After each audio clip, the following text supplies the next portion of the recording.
வந்துட்டு என்ன காம்பவுண்ட் இருக்கு? கெமிக்கல் காம்பவுண்ட் என்ன இருக்கு? கியூமினால். சினமம்ல சினமாலா சினமம்ல இப்ப என்ன கெமிக்கல் காம்பவுண்ட் இருக்கு? சினமால்டிஹைடு. சினமால்டிஹைடுன்னு ஒரு காம்பவுண்ட் இருக்கு.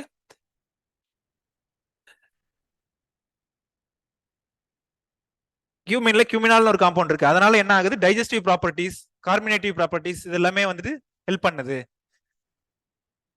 கார்மினேட்டிவ் ப்ராப்பர்ட்டிஸ், ஸ்டொமக் கெச்சிக் அப்படின்னா என்ன? வயிற்று வலி, வயிற்று வலி. ஆஸ்ட்ரிஜன்னா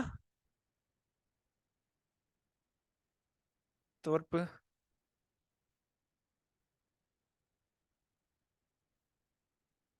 மோஸ்ட்லி டைரியா அண்ட் டிசென்ட்ரிக்கு வந்துட்டு இது ஆயுர்வேதிக் மெடிசன்ல யூஸ் பண்றாங்க. டைரியா அண்ட் டிசென்ட்ரி, ஸ்டொமக் ரிலேட்டடா என்ன ப்ராப்ளம்னாலும் ஜீரகம் யூஸ் பண்ணுவாங்க. ஜீரக தண்ணியெல்லாம் குடிப்பாங்க.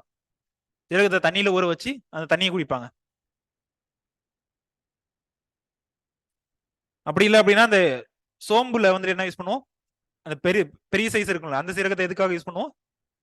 சாப்பிட்டு முடிச்சதுக்கு அப்புறம் யூஸ் பண்ணுவோம். அது என்னதுல வருது? சோம்புல வருது.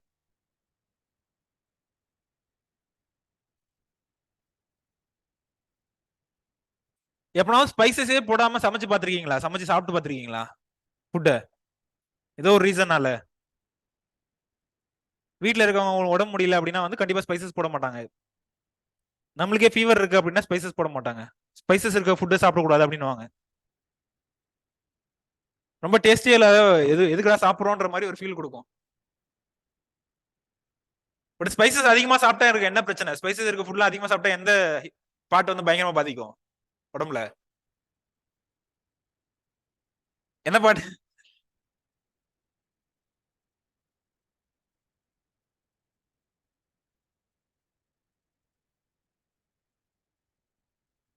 ஸ்பைசஸ் வந்து டைஜஷனுக்கும் ஹெல்ப் பண்ணும். பட் அதிகமாகவும் கன்சியூம் பண்ண கூடாது. ஸ்பைசஸ் ரொம்ப அதிகமாகவும் சாப்பிடக்கூடாது.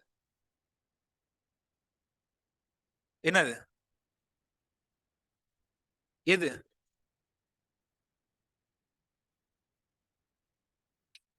லிவர் ப்ராப்ளம் வரும். லிவர் ப்ராப்ளம், லிவர் டேமேஜ் ஆயிடும். உடம்பு சரி ஃபீவர் டைம்ல ஸ்பைசஸ் ஆட் பண்ணோம் அப்படின்னா பிரச்சனை ஆயிடும். வெரைட்டிஸ் என்னென்ன பார்த்தோம்? அதுல என்னென்ன வெரைட்டிஸ் பார்த்தோம்? கோவன் கோட்டு, அதுல கொரியாண்டர்ல கோவன் கோட்டு and Gujarat coriander 1, Gujarat coriander 2. இங்கேயும் அதே தான், குஜராத் கொரியாண்டர், குஜராத் குமின். எங்க இருந்து ரிலீஸ் பண்ணிருக்காங்க? என்ன university? Sardar Krushinagar Dantiwada agriculture university, SKDAU.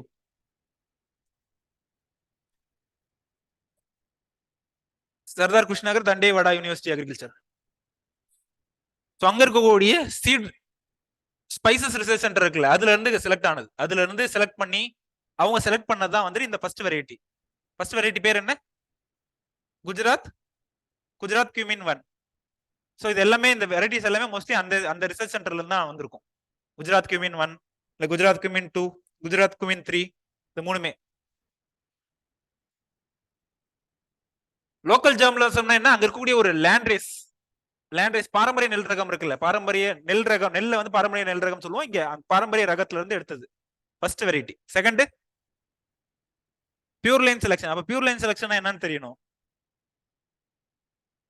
Pure line selection என்னன்றது ப்ரீடிங் போகும்போது நம்ம பாக்குறோம். இப்ப வேணாம். பியூர் லைன் செலக்ஷன் என்னன்றது ப்ரீடிங் போகும்போது பார்க்கலாம். எக்ஸாக்டிக் லாஸ்ட் தேர்ட் வெரைட்டி வந்து எக்ஸாக்டிக் லைன்ல இருந்து எடுத்துருக்காங்க. எக்ஸாக்டிக் லைன் என்ன மீனிங்? ஃபாரின்ல இருந்து இன்ட்ரோடியூஸ் பண்ணது. ஃபாரின்ல இருந்து இன்ட்ரோடியூஸ் பண்ண ஒரு வெரைட்டில இருந்து எடுத்திருக்காங்க. ஃபாரின் வெரைட்டில இருந்து எடுத்திருக்காங்க. அதான் வந்து எக்ஸாக்டிக் லைன் அப்படின்றது.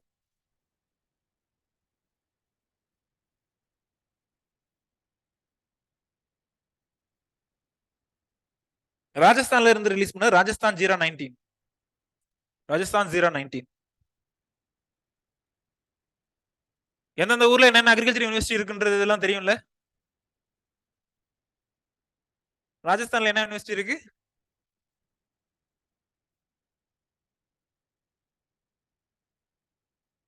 இதை ரிலீஸ் பண்ணது ராஜஸ்தான் அக்ரிகல்ச்சர் யூனிவர்சிட்டி ஜோப்னியர் அப்படின்ற பிளேஸ்ல இருந்து. Rajasthan agriculture university ஜோப்னேர்.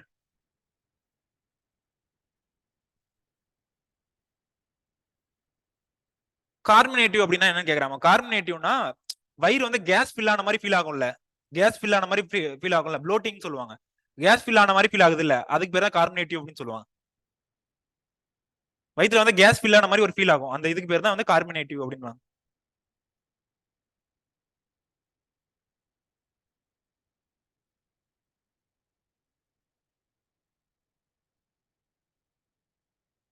அது எவ்வளவு நாள்ல கல்டிவேட் ஆகுதுன்னு பார்த்தோம், எவ்வளவு நாள்ல ஹார்வெஸ்டிங் வருதுன்னு பார்த்தோம். 80 to 120 days. இது இந்த பர்டிகுலர் வெரைட்டி வந்து 120 இருந்து 130 days. இந்த பர்டிகுலர் வெரைட்டி ஜீரா ராஜஸ்தான்ல இருந்து ரிலீஸ் ஆன அந்த ராஜஸ்தான் ஜீரா 120 இருந்து 130 daysல வருது.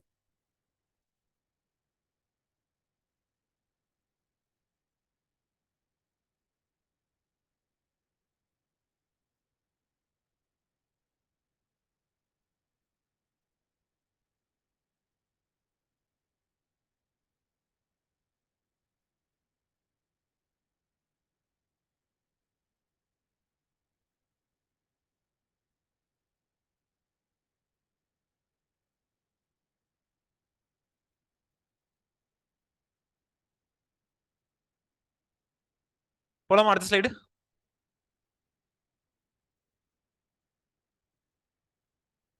எல்லாம் அதே டெட்டோ மாதிரியே தான் வரும் மோஸ்ட்லி. இது என்ன டைப் ஆஃப் கிளைமேட்ல வரும்? Tropical climate. டிராபிக்கல் சப்டிராபிக்கல்லையும் கல்டிவேட் பண்ணலாம். டிராபிக்கல் அண்ட் சப்டிராபிக்கல் ரெண்டுலயுமே கல்டிவேட் பண்ணலாம். கேரி ஃபார்ம் யூஸ் பண்ணலாம், பட் ரபியா யூஸ் பண்றாங்க. It can be cultivated as rabi crop in an area where low humidity is there. low atmospheric humidity. high atmospheric humidity இருந்தா என்ன பிரச்சனை? atmospheric humidity அதிகமா இருந்தா என்ன பிரச்சனை? ஜெனரலாவே இது வந்து யுனிவர்சல் பிரின்சிபல்மா. ஹை அட்மாஸ்பரிக் ஹியூமிடிட்டி இருந்தா பெஸ்ட் அண்ட் டிசீஸ் வந்து அட்டாக் அதிகமா இருக்கும். ஹை அட்மாஸ்பரிக் ஹியூமிடிட்டி இருந்துச்சுன்னா மெயினா டிசீஸ் அட்டாக், ஃபங்கல் அட்டாக் முக்கியம். டிசீஸ் அட்டாக் இருக்கும். சோ அப்ப என்ன பண்ணலாம்? எந்தெந்த ஏரியாவில் ரபி கிராப்பா பண்ணலாம்? லோ ஹியூமிடிட்டி இருக்க ஏரியாவில் வந்துட்டு ரபி கிராப்பா கல்டிவேட் பண்ணலாம்.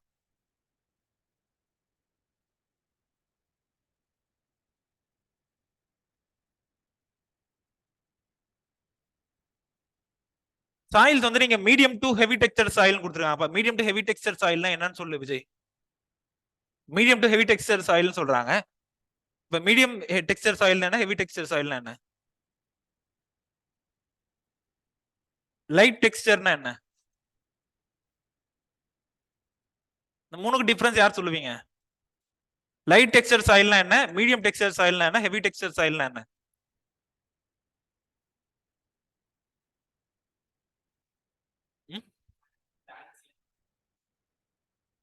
ஓகே. அப்ப இதுல சாண்ட் அதிகமா இருக்கிறது வந்து எந்த இதுல வரும்?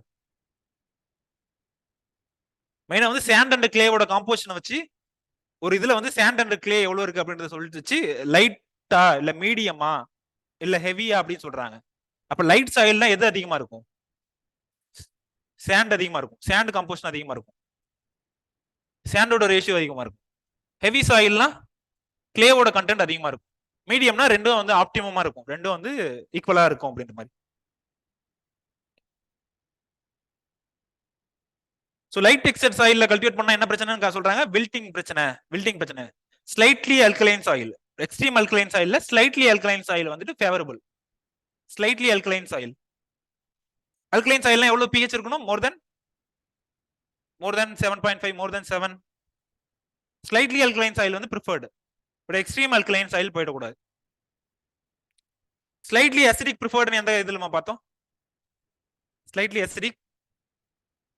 இதுக்கு முன்னாடி ஸ்லைட்லி அசிடிக் பார்த்தோம்ல வர்ணி. ஸ்லைட்லி அசிடிக் சாயில் இங்க வந்து ஸ்லைட்லி அல்கலைன் சாயில் தேவைப்படுதுன்னு சொல்றாங்க. ஸ்லைட்லி அசிடிக் சாயில் தேவைன்னு முன்னாடி சொன்ன ஒரு கிராப்ல, அது எந்த கிராப்? பொட்டேட்டோவா டொமேட்டோவா? அபிநயா, பொட்டேட்டோவா டொமேட்டோவா? Slightly acidic.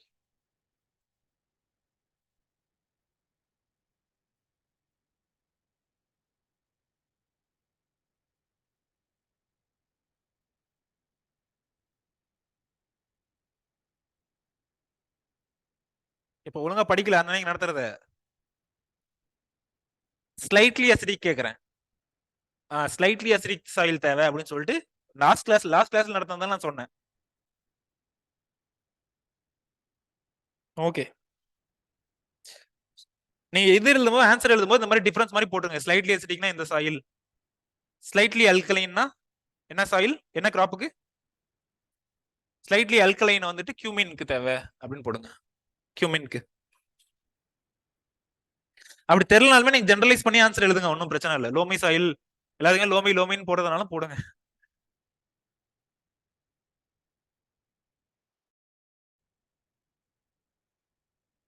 ப்ளோவிங் வந்துட்டு இந்த எல்லாத்துக்குமே ஸ்பைசஸ், சீட் ஸ்பைசஸ் கல்டிவேட் பண்ற எல்லாத்துக்குமே இதே பிராக்டிஸ் தான் வரும். ப்ளோவிங் வந்து ரிப்பீட்டடா ப்ளோவிங் பண்ணணும். சாயில் வந்து ஃபைன் பார்ட்டிகல்ஸா மாத்தணும்.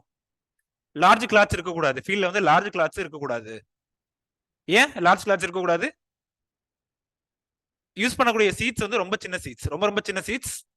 ஸோ அதுல வந்துட்டு ஃபைன் பார்ட்டிகல் இருக்கக்கூடிய சாயிலா மாத்தணும். அதுக்காக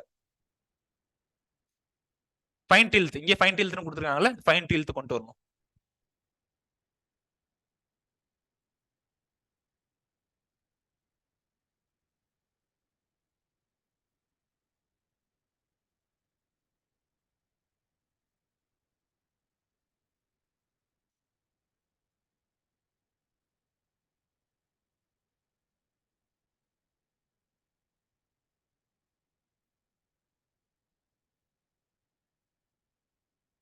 போலாம் அடுத்தது. Seat rate. கொரியாண்டர்ல எவ்வளவு சீட் ரேட் பார்த்தோம்? கொரியாண்டர்ல 12 to 15 kg. இங்கேயும் அதே தான். ஒன்றும் பெருசா எஃபர்ட் பெருசா எதுவும் போடுறதுலாம் தேவையில்லை. அதே அங்க என்ன பார்த்தோமோ அதே தான். அங்க ப்ராட்காஸ்டிங் பார்த்தோம், அப்படி இல்லை லைன் சோவிங் பார்த்தோம். அங்க மோஸ்ட்லி ப்ராட்காஸ்டிங் யூஸ் பண்ணுவாங்கன்னு பார்த்தோம். இங்க ப்ராட்காஸ்டிங் எல்லாம் லைன் சோவிங். லைன் சோவிங்னா ஒன்றும் இல்லை, ஃபீல்ட்ல வந்துட்டு இந்த மாதிரி ஒரு லைன்ல ஃபாலோ பண்ணி அதுல வந்துட்டு இது பண்றது, அதுல வந்து சீட்ஸ் சோவிங் பண்றது. ப்ராட்காஸ்டிங் அப்படியே ஃபீல்டு ஃபுல்லா தூக்கிட்டு வந்துடுது. அங்க எவ்வளவு சோக்கிங், அங்கேயும் சோக்கிங் பார்த்தோம். அங்க எவ்வளவு நேரம் பார்த்தோம்? சோ அங்கேயும் சோக்கிங் பார்த்திருக்கோம். சோ இங்கேயும் சோக்கிங் வருது. ஸ்பேசிங்கும் கிட்டத்தட்ட அங்க இருந்த மாதிரியே தான் இருக்கும். அங்க எவ்வளவு ஸ்பேசிங் பார்த்தோம்?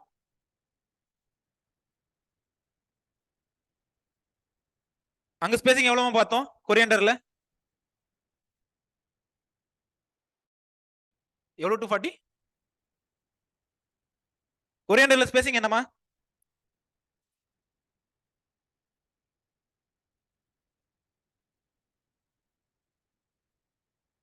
ஸ்பேசிங் ஞாபகம் வச்சுக்கோங்க. ஸ்பேசிங். அங்கேயும் தின்னிங் பார்த்தோம், தின்னிங் ஆபரேஷன் பார்த்தோம். தின் த பாப்புலேஷன் அப்படின்னு சொல்லிட்டு பார்த்தோம். இங்கேயும் தின்னிங் ஆபரேஷன் வந்து பண்ணிட்டு இருக்கோம். தின்னிங் எதுக்காக பண்றோம்னு பார்த்தோம்? ஆப்டிமம் பாப்புலேஷன் கொண்டு வரணும் அப்படின்றதுக்காக. ஒருவேளை ப்ராட்காஸ்டிங் பண்ணோம் அப்படின்னா கண்டிப்பா தேவை. லைன் பாப்புலேஷன்ல எப்படி எவ்வளவு டென்சிட்டி இருக்கு அப்படின்றத பொறுத்து தின்னிங் பண்ணலாமா வேணாமா டிசைட் பண்ணிக்கலாம் லைன் பாப்புலேஷன்ல. பட் ப்ராட்காஸ்டிங்ல கண்டிப்பா பண்ணி ஆகும்.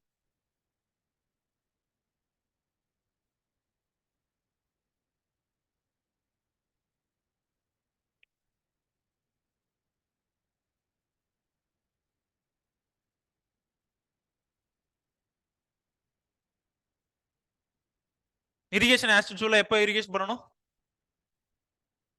லைஃப் இரிகேஷன் வந்து சோவிங் பண்ண உடனே ஒரு இரிகேஷன் கொடுக்கணும். அதான் ஃபர்ஸ்ட் இரிகேஷன். எல்லா கிராப்லயும், எந்த கிராப்லயும் இல்ல, எல்லா கிராப்லயுமே வந்து சோவிங் பண்ண உடனே ஒரு இரிகேஷன் கொடுக்கணும். செகண்ட் இரிகேஷன் எப்போ கொடுக்குறோம்? அதை சோவ் பண்ண சீடு வந்து ஜெர்மினேட் ஆகுது இல்ல, ஜெர்மினேட் ஆகுறது தெரியுது இல்ல, அப்போ வந்து செகண்ட் இரிகேஷன் கொடுக்குறோம். After 8 to 10 days at which the germination is visible. Third irrigation எப்போ கொடுக்குறோம்? தேர்ட் இரிகேஷன் ஜெர்மினேட் ஆகி வந்துருச்சு, நல்லா ஜெர்மினேட் ஆகுது, கம்ப்ளீட் ஆக போகுது அப்படிங்கும் போது தேர்ட் இரிகேஷன் கொடுக்குறோம். அதுக்கப்புறம் வந்து இரிகேஷன் வந்து அவ்வளவு பிரச்சனை இல்லை. பட் இந்த 3 இரிகேஷன் முக்கியம். இந்த 3 இரிகேஷனுமே முக்கியம். First irrigation, second and third. அதுக்கப்புறம் வந்துட்டு அவ்வளவு பிரச்சனை இல்லை, ரெகுலரா கொடுக்கணும் அவசியம் இல்லை. ஒரு எவ்ரி 15 days இல்ல எவ்ரி 20 days கொடுத்தோம்னா போதும்.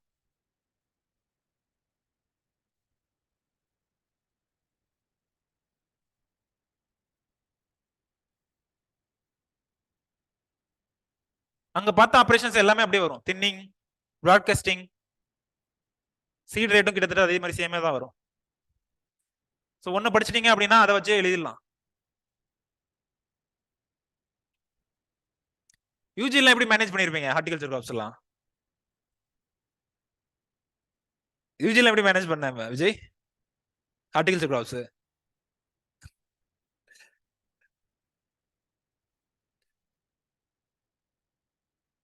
மெனூர்ஸ் எவ்வளவு அப்ளை பண்ணலாம்? அதுல எவ்வளவு பார்த்தோம், அதுல எவ்வளவு ஃபார்மேட் மணியர் எவ்வளவு பார்த்தோம், அதுலயும் கிட்டத்தட்ட இதே தான் பார்த்திருப்போம். எவ்வளவு பண்ணி பார்த்தோம் ஃபார்மேட் மணியர், ஸ்கிரீன்ஷாட் எடுக்கலையா? அதுலயும் கிட்டத்தட்ட இதே ரேட் தான் பார்த்தோம். Nitrogen 30 per hectare in 2 splits. Nitrogen வந்து 30 படிக்கிறோம், 30 கண்டிப்பா பண்ணணும்.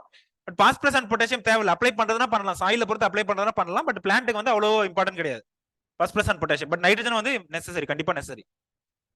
அதுலயுமே என்ன பார்த்தோம், பிளாக் சாயில கல்டிவேட் பண்ற மாதிரி இருந்தா ஃபெர்டிலைசர் தேவையில்லைன்னு பார்த்தோம்.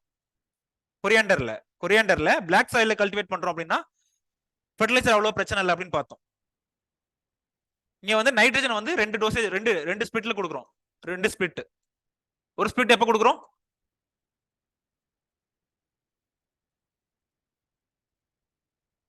Thirty and 60 days after sowing. தனியா இருக்கிறதுனால தான் எழுதுறேன் 30 and 60 days after sowing.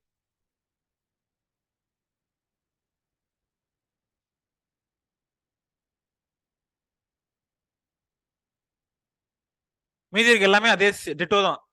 மீதி இருக்க எல்லாமே அதே டெட்டோ தான். இன்டர்கல்ச்சரல் ஆபரேஷன் அதுல என்ன பார்த்தோம், வீடிங், தின்னிங். வீடிங் எப்படி பண்ணலாம்னு பார்த்தோம், ஹேண்ட் வீடிங் எல்லாம் வீடி சைடு யூஸ் பண்றதை தடுக்கணும், வீடி சைடு யூஸ் பண்றதை குறைக்கணும், ஹேண்ட் வீடிங் யூஸ் பண்ணலாம். இங்கேயே அதே தான், hoeing and weeding. Hoeing and weeding. அங்க எவ்வளவு நாள்ல மெச்சூரிட்டி ஆகுதுன்னு பார்த்தோம், 80 to 120 days. இங்க 100 to 120 days. 100 to 120 days. இதெல்லாம் நீங்க எழுதும் போது ஒரு டிஃபரன்ஸ் மாதிரி போட்டீங்க அப்படின்னா ஈஸியா இருக்கும். இல்ல ஒன்னு படிச்சீங்கனாலே போதும், நீங்க டைட்டில் மட்டும் மாத்திருங்க, டைட்டிலையும் வெரைட்டிஸையும் மாத்திருங்க.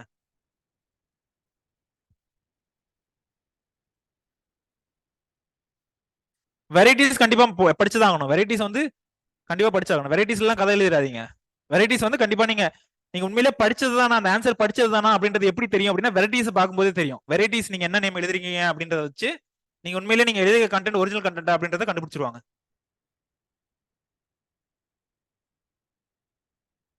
மோஸ்ட்லி செக் பண்ற எவலேட்டர் வந்துட்டு அந்த வெரைட்டிஸை ஃபர்ஸ்ட் பார்ப்பாங்க.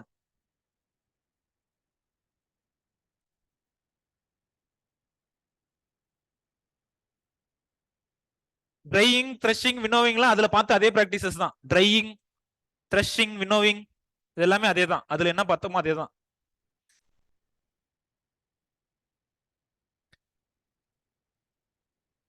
போஸ்ட் ஹார்வெஸ்ட் மேனேஜ்மெண்ட் அப்படின்னு சொல்லி ஒரு கொஸ்டின் கேட்டிருப்பாங்கல்ல, அதுல போஸ்ட் ஹார்வெஸ்ட் மேனேஜ்மெண்ட் கேட்டா என்ன எழுதுவீங்க? போஸ்ட் ஹார்வெஸ்ட் மேனேஜ்மெண்ட்னு சொல்லிட்டு அந்த கொரியாண்டர் கியூமின்ல போஸ்ட் ஹார்வெஸ்ட் மேனேஜ்மெண்ட் என்ன அப்படின்னு கேட்டிருப்பாங்க. ட்ரையிங், ஹார்வெஸ்ட் பண்ணதுக்கு அப்புறம் இந்த என்னென்ன பண்றோமோ அதெல்லாம் ட்ரையிங் பண்றோம். அப்புறம் த்ரெஷிங்னா என்ன? ஓகே. வினோவிங்னா வின்ல வந்து ட்ரை இது பண்றது. Drying, threshing, winnowing. அதுக்கப்புறம் பவுடர் ஃபார்ம்ல கன்வெர்ட் பண்றது அப்படின்னா அது பண்ணிக்கலாம். பவுடர் ஃபார்ம் அடுத்ததுல வரும். பவுடர் ஃபார்ம் கன்வெர்ட் பண்றது, பல்வரைசிங் இதெல்லாம். எஸ், ரம்யா ஆன்சர் பண்ணிட்டாங்க ஒண்ணே. போஸ்ட் ஹார்வெஸ்ட்ல என்னன்னா வருது, ட்ரையிங், த்ரெஷிங், வினோவிங். இது எதுக்கு தேவை?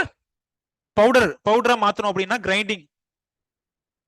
பவுடரா மாத்தணும், மசாலா இதா விற்கணும் அப்படின்னா, ஆச்சி மசாலா, சக்தி மசாலான்னு விற்கணும் அப்படின்னா பவுடரா மாத்திட்டு விற்கணும். பட் இதுல வந்துட்டு பவுடரா மாத்திட்டோம் அப்படின்னா மார்க்கெட்ல பிரைஸ் அதிகமா இருக்கும். சீடா வித்தோம் அப்படின்னா குறைவான ரேட்டுக்கு தான் விற்க முடியும். பட் பவுடரா கன்வெர்ட் பண்ணிட்டோம் அப்படின்னா மார்க்கெட்ல நல்ல லாபம் எடுக்கலாம்.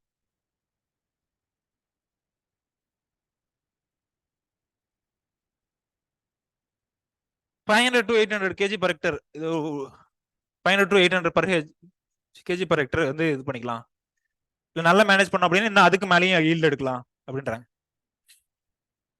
ஒழுங்கா மேனேஜ் பண்ணியிருந்தோம் அப்படின்னா இன்னும் அதுக்கு மேலேயும் கூட ஈல்டு எடுக்கலாம் அப்படின்றாங்க.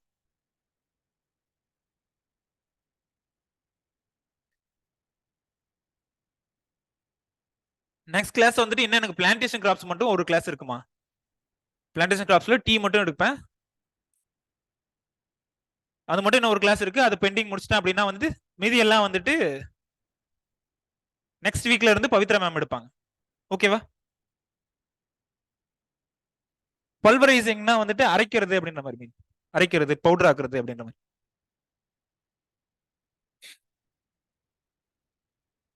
தேர்ஸ்டே ஃப்ரைடே மோஸ்ட்லி கிளாஸ் இல்லம்மா. தேர்ஸ்டே ஃப்ரைடே கிளாஸ் இல்ல, நெக்ஸ்ட் வீக்ல இருந்தா. நாளைக்கு ஒரு கிளாஸ் இருக்கும், அதுக்கப்புறம் வந்துட்டு நெக்ஸ்ட் வீக்ல இருந்து அவங்க கண்டினியூ பண்ணுவாங்க.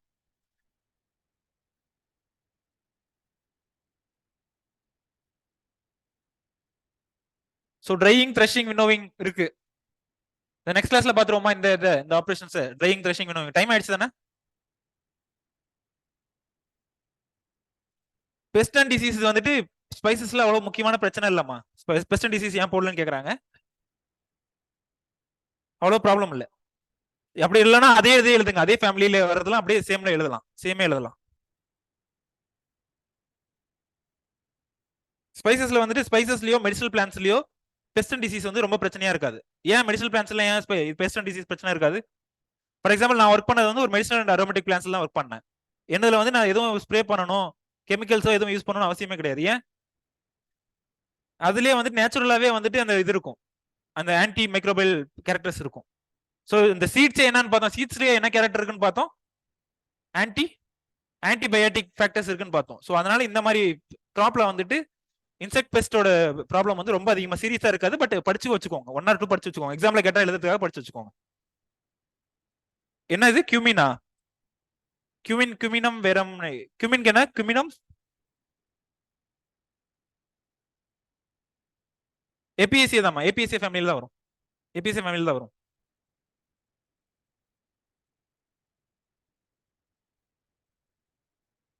குமின்க்கு என்ன சயின்டிஃபிக் நேம்? குமினம் வீரமா? குமினம் வீரம்ன்றது என்ன? விஆர்யூஎம். குமினம் சைமியம், சைமினம். என்ன ஃபேமிலி? ஏபிஎஸ்சிவா?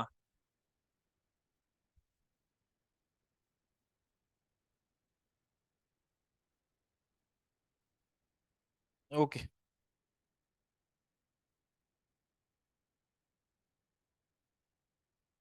ஓகே. சின்னமமும் வீரம் நினைக்கிறேன். இப்போ சின்னமமும் வீரம்.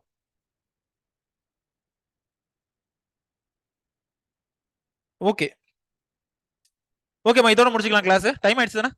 நெக்ஸ்ட் கிளாஸ்ல இருந்து இது பார்ப்போம். மீதி இந்த போஸ்ட் ஆர்டர்ஸ் மட்டும் நெக்ஸ்ட் கிளாஸ்ல இருந்து பார்ப்போம், இதுல இருந்து. Thank you thank you.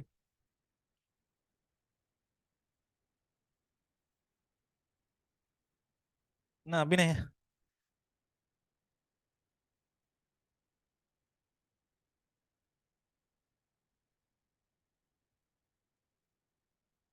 Welcome welcome. இன்னைக்கு கிளாஸ் ரொம்ப இன்ட்ரெஸ்டா இருந்துச்சுன்னு அபிநய டைப் பண்ணிருக்காங்க.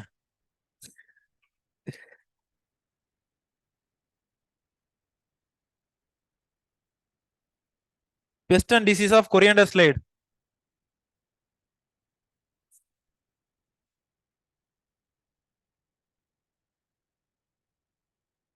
எங்கம்மா இருக்கு best and disease? பாத்துட்டீங்களா Nivetha? Best and disease of coriander.